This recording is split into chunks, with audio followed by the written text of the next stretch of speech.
Good morning and welcome to KidNuz. I'm Kim. Today is Tuesday, January 31st, 2023. And we begin with a Boulder bear becoming the latest social media sensation.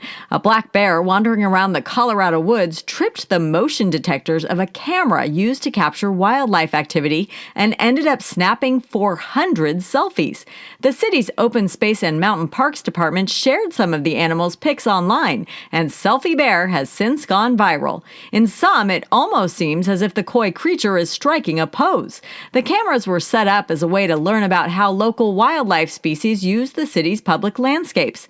According to officials, the majority of animals are oblivious to the cameras and walk on by, although they do have a few close-ups of deer, mountain lions, bobcats, and a wild turkey. New York Giants fans were left reeling on Sunday when the Empire State Building lit up in green and white following the Philadelphia Eagles' NFC Conference win. As any local knows, not only are the Eagles and the Giants arch rivals, the Eagles knocked New York's team out of the playoff contention just 1 week earlier. Complaints about the in-your-face snub were swift and came from all corners, including a tweet from the city's sanitation department calling it treacherous, traitorous, and unforgivable. Even Giants safety Julian Love chimed in with, "What on earth? Let me close these blinds."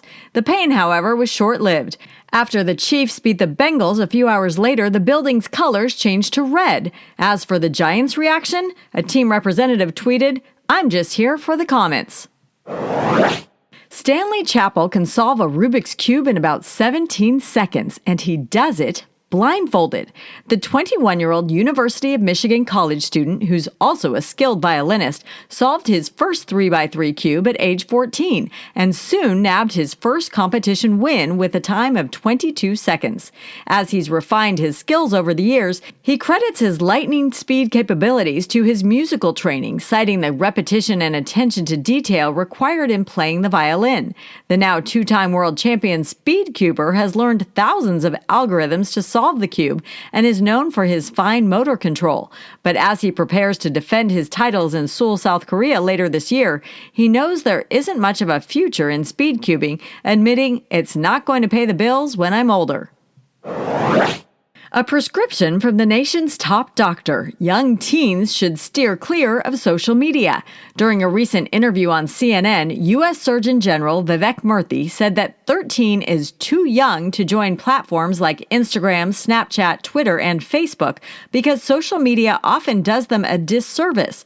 As kids are still developing their identities at that age, he believes social media's skewed and often distorted environment can negatively impact their self-worth and relationships.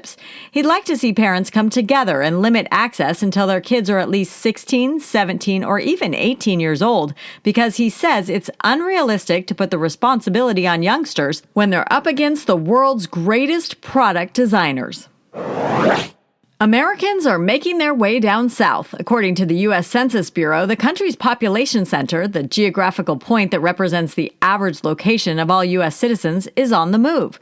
When census takers first collected data back in 1790, the population center was in Chestertown, Maryland, and it's been moving west and south ever since. The current center is near Hartville, Missouri, but a recent migration to southern states like Florida, Texas, Georgia, and North Carolina is on course to shift the center sometime this decade. Data shows that the South has grown by 1.3 million residents in the past year alone. Leading the charge, retiring baby boomers and remote workers, both seeking more affordable places to live. That's it for KidNuz. Now our KidNuz quiz, generously sponsored today by the Jones family of Fort Washington, Pennsylvania, to let David and Ben know how incredibly proud they are of them and that they are amazing. KidNuz would also like to jump on the bandwagon and applaud David and Ben for choosing our podcast for their own personal donation this year.